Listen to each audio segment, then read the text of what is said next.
Hi friends, உங்கள் வீட்டில் உருளைக்கிழங்கு இருக்கா அப்படின்னு நம்ம ஈஸியாக நம்மளே ஃப்ரெஞ்ச் ஃப்ரைஸ் பண்ணலாம். குட்டீஸ்க்கு நம்ம கடையில் வாங்கி கொடுக்கறதுக்கு பதிலாக வீட்லேயே அப்பப்போ பண்ணி கொடுத்தோம் அப்படின்னா குட்டீஸும் விரும்பி சாப்பிடுவாங்க. ஃபர்ஸ்ட்டு அதுக்கு நான் 4 உருளைக்கிழங்கு எடுத்து நல்லா தோல் சீவி எடுத்துக்கிறேன். பாருங்கள், இந்த மாதிரி 4 உருளைக்கிழங்கு தோல் சீவி எடுத்துக்கணும். இதை நம்ம பீஸாக கட் பண்ண போல் நமக்கு ஃப்ரெஞ்ச் ஃப்ரைஸ்க்கு எந்த அளவுக்கு பீஸ் இருக்குன்னு தெரியும். ஸோ அதுக்கேற்ற மாதிரி நம்ம கட் பண்ணிக்கலாம். நான் பார்த்தீங்கன்னா கொஞ்சம் ஸ்லைஸ் நம்ம சிறுசாகவே போட்டுக்கலாம் அப்படின்னு சொல்லி போட்டுட்ருக்கேன். இந்த மாதிரி கட் பண்ணிக்கோங்க. எல்லாத்தையுமே ஃபுல்லாகவே கட் பண்ணி வச்சுருங்க.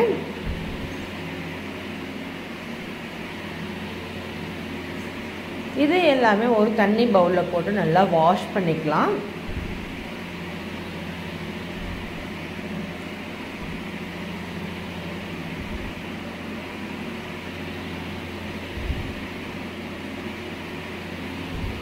பாருங்க, இந்த மாதிரி நல்லா வாஷ் பண்ணிக்கிட்டிங்கன்னா அதில் இருக்கிற அந்த மாவு மாதிரி இருக்கிறது எல்லாமே இதாகிடும். அதுக்கப்புறமா ஒரு பேனில் கொஞ்சம் தண்ணி ஊற்றி நான் இந்த தண்ணி காய வச்சுருக்கேன். அந்த தண்ணிக்குள்ளே நம்ம இதை போட்டு வேக வச்சுக்கலாம். ஒரு 5 to 10 minutes வெந்தால் போதும். 10 minutes கூட வேண்டியதில்லை, 5 to 8 minutes வெந்தால் போதும். நீங்கள் எடுத்து ஃபோக் வச்சு இது பண்ணி பார்த்தீங்க அப்படின்னா வெந்தது தெரியும். நல்லா கொதி வேகட்டும். பாருங்கள், நல்லா வெந்துட்டுருக்கு.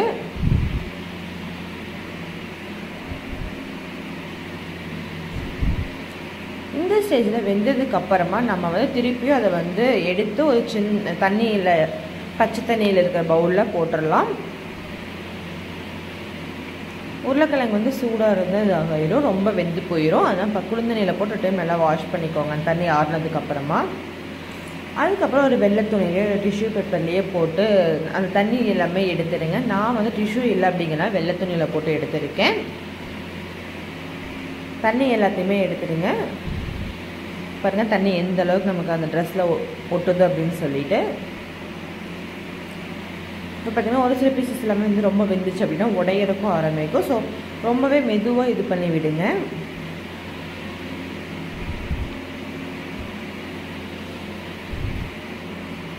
பாருங்கள், தண்ணி ஃபுல்லாக இதாகிடுச்சு. இப்போ இதில் பார்த்திங்கன்னா ஒரு 2 டேபிள் ஸ்பூன் அளவுக்கு கார்ன்ஃப்ளவர் மாவு ஆட் பண்ணிக்கோங்க. சின்ன ஸ்பூனில் 2, பெரிய ஸ்பூனாக இருந்தால் 1 ஸ்பூன் மட்டும் போடுங்க. போட்டு இதை நல்லா மிக்ஸ் பண்ணிடுங்க.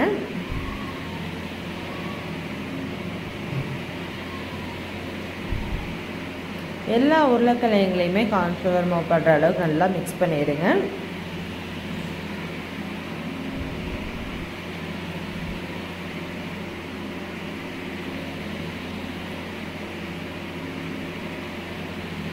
பாருங்கள், நல்லா மிக்ஸ் ஆகிடுச்சு. இதை ஒரு 2 நிமிஷம் மூடி வச்சுட்டு அப்படியே சைடில் எண்ணெய் பற்ற வச்சுருங்க. எண்ணெய் நல்லா காயட்டும். எண்ணெய் நல்லா காஞ்சதுக்கு அப்புறமா இதை இது மாதிரி போட்டு எடுத்துருங்க.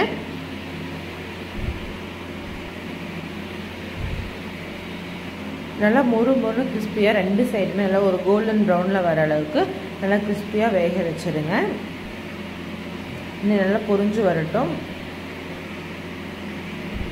குட்டீஸ்க்கு நம்ம அடிக்கடிக்கு குடிக்காட்டும் எப்பாச்சும் ஒரு நாள் அவங்க கடையில் கேட்கறதுக்கு பதிலாக நம்ம வீட்டில் செஞ்சு கொடுத்தோம் அப்படின்னா அவங்க கடையிலையும் கேட்க மாட்டாங்க.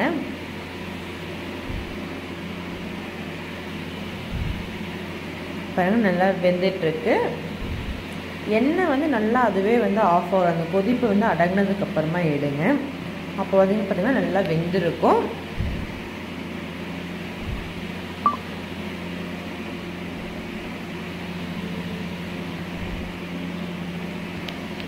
பாருங்கள், எண்ணெய் கொதிப்பு இதாகிடுச்சு. நல்லா மொறுன்னு வெந்துருச்சு. இப்போ இதை நம்ம தனியாக எடுத்து ஒரு பவுலில் வச்சிடலாம்.